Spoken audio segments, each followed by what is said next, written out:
So we are in a very precarious position in this country. We need a political change, but we also need the resolve to resist. Hey, thanks for watching our live stream. I'm the host, David Crayden. I'll be back in about 10 minutes with the show. In the meantime, have a look at some of these clips and take the opportunity, please, to like this broadcast, ring the bell, or subscribe. And we're stepping up in every way we can because we know that Russia must win this war. That Ukraine must win this war against Russia. Go down the list of things that Justin Trudeau disapproves of, and you can imagine all of the things that will be criminalized. That someone who spent the first half of his adult life as a practicing racist, who dressed up in hideous racist costumes so many times he says he can't remember them all, should then be the arbiter on what constitutes hate.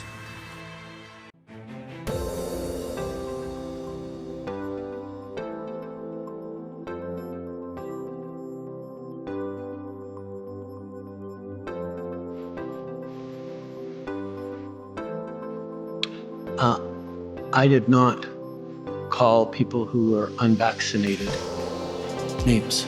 The Prime Minister lied and his minions continue to lie. For everything you did, thank you to put your life on the line for us. You're one of the greatest women I've ever met in my life. A lot of people would say that you're simply taking a page out of the Donald Trump book. Like which people would say that? Well, I'm sure a great many Canadians, but... Like who?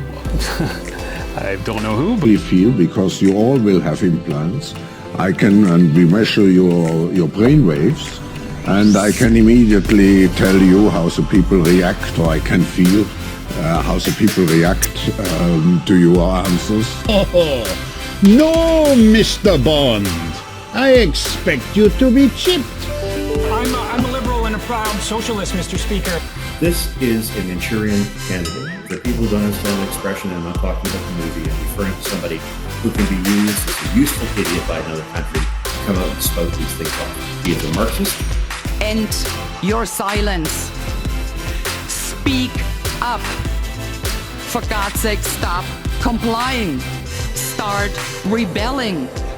They're out to get you if you do not resist. Good buddy, mercy sakes alive, looks like we got us a convoy. Canadian country singer Paul Brandt here. I've been listening with my wife and 2 kids, and we want to say thank you for all you're doing in defense of civil liberties and freedom. I'll ask the question I posed to you at the start of my round. Will you apologize on behalf of the government for this outrageous opinion? And Stand by the invitation. of course, what I said in my initial... Have no shame. What, oh my heavens. There is nothing they fear like the crystal clear sound of someone, somewhere, telling the truth. So it will be a world integrating the physical, biological, and the digital dimensions. So it will be a new world. Stop giving them the benefit of the doubt. Because I can tell you, you cannot comply your way out of a tyranny. Out of war, a few people make huge fortunes. I would say it's plain to see that the racket has been going from strength to strength ever since. In his farewell address to the American people in 1961, outgoing President and old soldier Dwight D. Eisenhower warned about the threat posed by what he was already able to identify as the military-industrial complex. These are all small countries today. They're much like the Greek city-states in the age of the Roman Empire. We're a sort of declining Rome at this point. I hope Americans will figure that out and act against it, but we're a declining Rome. The European states are like the little Greek city-states that were entirely dependent upon Roman military power to save them from the Macedonians. This whole business is a sham. NATO is probably not going to survive.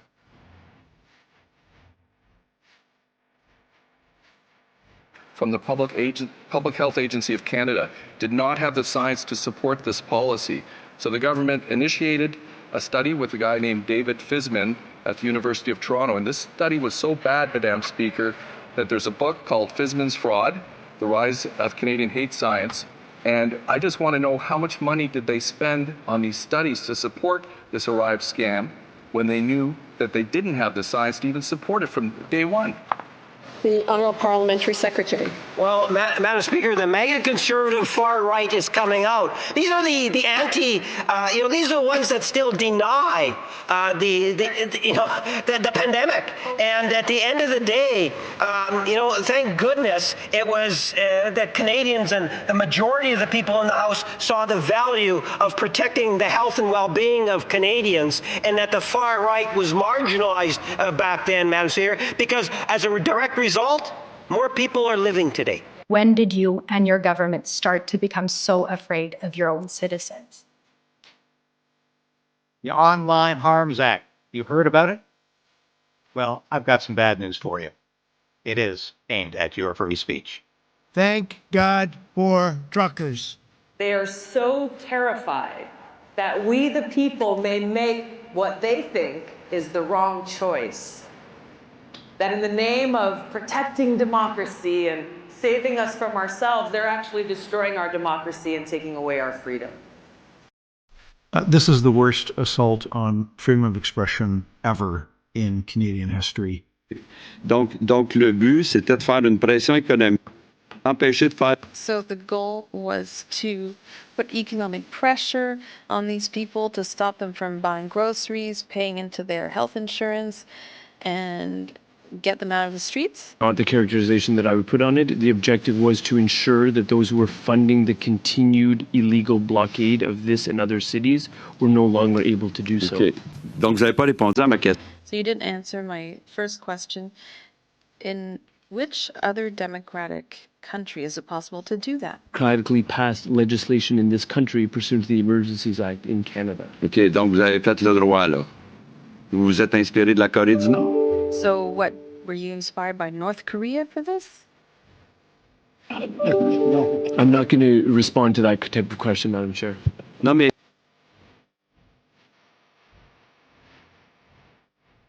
He's calling them domestic terrorists and wants to freeze their bank accounts. This has been absolutely outrageous. And everybody now is starting to agree that Justin Trudeau has lost this fight. There will be consequences. Justin Trudeau, though, this week said something I hated, which he called out. He said, the world is, we're starting to see the rise, the growth of authoritarianism and totalitarianism and dictatorships. And I couldn't believe that he said this with a straight face. Listen. In all of our democracies, in every democracy around the world, we are seeing a rising movements of either authoritarian populism or skepticism about democracy itself. And we all need to recommit ourselves to standing up, not just for Ukraine, but through standing up for Ukraine, to the very principles that make our countries strong and free. So Justin Trudeau says these comments, he says them with a straight face, as if he doesn't realize what's happening in his own country being led by him to clamp down on freedoms, the authoritarianism that he is presiding over in Canada.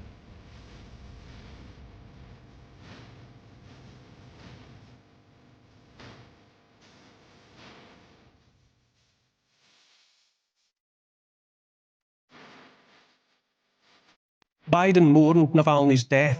Even in prison, he was a powerful voice for the truth, he said. An interesting statement while journalist Julian Assange, who published Truth Inconvenient to the US and the West, presently rots in Belmarsh prison as he fights extradition to the US. I'm not yet aware of Biden mentioning, far less lamenting, the death in a Ukrainian prison of US citizen and writer Gonzalo Lira, who was critical of the Zelensky regime. Biden's administration has sought determinedly to jail his and their strongest and most popular opponent, Donald Trump. And yet, in the immediate aftermath of Navalny's death, Biden highlighted Vladimir Putin's desperate attempts to stamp out the opposition. Zelensky, propped up only by Western cash, has crushed his own political opponents as well. The pattern seems clear. Bleat about enemies threatening democracy, while simultaneously and blatantly and hypocritically seeking to trample on democracy at home. or turn a blind eye to the same being carried out by allies or make that business partners.